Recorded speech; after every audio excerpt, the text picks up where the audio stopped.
ఒకసారి ఆలోచన చేయాలి ప్రజలు. ఓట్లు ఆగమాగం వేయద్దు, ఎవడో ఏదో చెప్తాడు.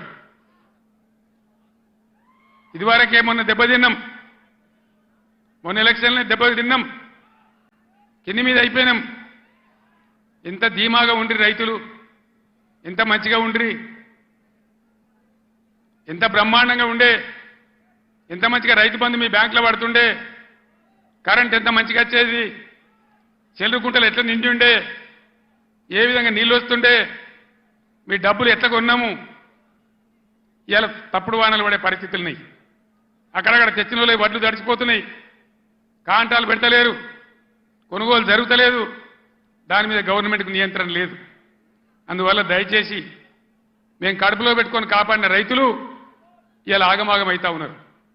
రైతు బంధు రాకపోతే అప్పుల పాలైండ్రు, లక్షల కొద్ది మోటార్లు కాలినాయి, ట్రాన్స్ఫార్మర్లు కాలినాయి. 3 ఎకరాలు వేసిన 1 ఎకరమే పండింది. ఆ ఎకరం పండిన దాన్ని కూడా కొనే దిక్కు లేదు, డబ్బులు ఇస్తారో ఇరో తెలుస్తలేదు, మద్దతు ధర వత్తలేదు, బోనస్ వత్తలేదు. బోనస్ బోగస్ కానియద్దు, అందరం కలిసి కొట్లాడాలి. నేను ముఖ్యమంత్రికి రాష్ట్ర ప్రభుత్వానికి హెచ్చరిక చేస్తా ఉన్నా, బోనస్ పేరు మీద మీరు తప్పించుకోలేరు, దానికి ఎలక్షన్ కమిషన్ అడ్డం రాదు. మేము కూడా మీద కంప్లైంట్ ఇయ్యము.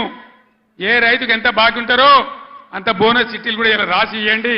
ఎలక్షన్లలో బాండ్లు రాసి ఇచ్చారు కదా, అదే పద్ధతిలో ఇలా వాళ్ళకి బాండ్ ఇచ్చినట్టుగా ఇవ్వండి. మీకు అంత కాదంటే ఎలక్షన్ తెల్లారి ఇవ్వండి, కానీ బోనస్ ఎగబెడతామంటే మాత్రం ఇబ్బంది అయ్యే పరిస్థితి ఉంటుందని మనవి చేస్తా ఉన్నా. మిషన్ భగీరథ 6 సంవత్సరాలు ఇంట్లో ఆ ఇంట్లోనే నల్లా వచ్చి నీళ్లు దుంకితే ఎంత బ్రహ్మాండంగా మనం పండగ చేసుకున్నాం. ఒక ఆడబిడ్డ కనవల్లే, రోడ్డు మీద బిందెలు కనవల్లే, నీళ్ళ ట్యాంకర్లు కనవల్లే. ఇవాళ ఏం గతి చేస్తా ఉన్నారు? మళ్ళీ నీళ్ళ ట్యాంకర్లు ఎందుకు వస్తున్నాయి? ఆ లంబాడి తండ బాయి పేరుందో నాకు తెలియదు. ఆ బాయి చిమ్నీ బాయ్ అని మా ఇంటికే నీళ్ళు వస్తున్నాయని నేను పోయిన ఎలక్షన్లో లంబాడి తండకు పోయి చెప్పింది. మరి ఇవాళ మళ్ళీ ట్యాంకర్లు ఎందుకు వస్తున్నాయి? మంచినీళ్ళకి ఎందుకు బాధ పెడుతున్నారు? అంటే శాతగాని ప్రభుత్వం ఉంది, అసమర్థులున్నారు, ఉన్న వసతులు కూడా వాడుకోవత్తలేదు. 9 ఏళ్ళు నడిచిన కరెంటు ఇయ్యత్తలేదు, 6 ఏళ్ళు నడిచిన నల్లా నీళ్ళు ఇయ్యత్తలేదు, రైతులను కాపాడే పరిస్థితి లేదు, రైతు బంధించే పరిస్థితి లేదు. ఈ విధంగా మళ్ళా మొదటికి తెస్తా ఉన్నారు. ఎన్ని మాటలు మాట్లాడిను. కళ్యాణ లక్ష్మి ₹1,00,000 కాదు, తులం బంగారం ఇస్తాం. ఇచ్చిన రాయనన్న ఒకింటికన్నా వచ్చిందా తులం బంగారం? మరి ఇట్లే కూర్చుందామా? నేను ఎక్కువ గంటల పట్టలు ఉపన్యాసం చెప్పా, 10 నిమిషాల్లో ముగించుదాం. ఏం జరుగుతుందో ఒకసారి ఆలోచన చేయండి. ఇన్ని వాగ్దానాలు చేసి, ఇన్ని మాటలు చెప్పి, మీ ఓట్లు తీసుకొని అధికారంలోకి వచ్చి ఇవాళ అన్నీ ఎగబెట్టి మళ్ళా ఎలక్షన్లో వచ్చి ఓట్లు అడుగుతారు. ఎట్లా వేస్తారు ఓట్లు? నాకు అర్థం కాదు. వేస్తే ఏమవుతుంది? ఏం జరుగుతుంది వేస్తే?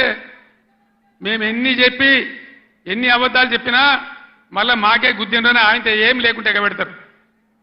ఇలా ఉల్టా గుద్ది బీఆర్ఎస్ని గెలిపిస్తేనే బీఆర్ఎస్ మొత్తం ప్రభుత్వం మెడలు వంచుతుంది, మీకు న్యాయం జరుగుతుంది తప్ప వేరే విధంగా జరగదని చెప్పి నేను తెలియజేస్తా ఉన్నా.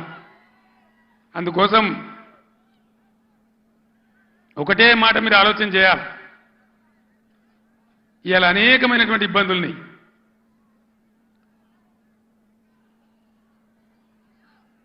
ఈరోజు మంచి అభ్యర్థులను పెట్టినాం, మంచి అన్ని విధాలుగా మిమ్మల్ని ఆదుకునే పద్ధతిలో వాళ్ళు పనిచేస్తారు, వాళ్ళని గెలిపించాలని చెప్పి నేను మిమ్మల్ని కోరుతా ఉన్నా. ఎంతసేపు చెప్పినా ఇదే చెప్పాలి, ఇటు దింపి అడిదింపి. ఒక్కటే మాట నేను చెప్తా ఉన్నా, ప్రజాస్వామ్యంలో ప్రజలు అన్ని ఆలోచించి ఓట్లు వేయాలి. మన కళ్ళ ముందే మనల్ని మోసం చేస్తుంటే మళ్ళీ వాళ్ళకే సర్దిగడితే మళ్ళీ వాళ్ళకే ఓట్లేస్తే ఎటుగాకుంటే అయితే ఆగమవుతాం. సంగమేశ్వర బసమేశ్వర కావాలన్నా, కాళేశ్వరం పనులు పూర్తి కావాలన్నా, కడుపు నిండా మళ్ళీ నీళ్లు రావాలన్నా, కరెంటు మంచిగా రావాలన్నా ఈ ప్రభుత్వాన్ని మెడలు వంచాలి. నేను ఇంకో మాట కూడా మీకు చెప్తా ఉన్నా. వాస్తవంగా వాళ్ళు గెలిచినరు, మాకేం ఓర్వలేనితనం లేదు. వాళ్ళు కూడా ఉండాలి, 5 ఏళ్ళు పనిచేయాలి. అప్పుడే నల్లదేందో తెల్లదేందో తెలుస్తుంది. కానీ ముఖ్యమంత్రి మాట్లాడే మాటలు చూస్తే, సభలలోనే వణుకుడు చూస్తే తిరగబడ్డ జనం తెలంగాణలో. సర్వే రిపోర్ట్లు వస్తున్నాయి, కాంగ్రెస్కు 2 సీట్ల కన్నా ఎక్కువ రావు అని. అంతటా అన్ని జిల్లాలలో కూడా రైతాంగం తిరగబడతా ఉంది. అందుకే ముఖ్యమంత్రి నిన్న నారాయణపేట సభలో ఆయన భయం ఆయన కంపం చూస్తే ఈ గవర్నమెంట్ ఏడాది కూడా ఉంటట్లేదని మనం చేస్తా ఉన్నా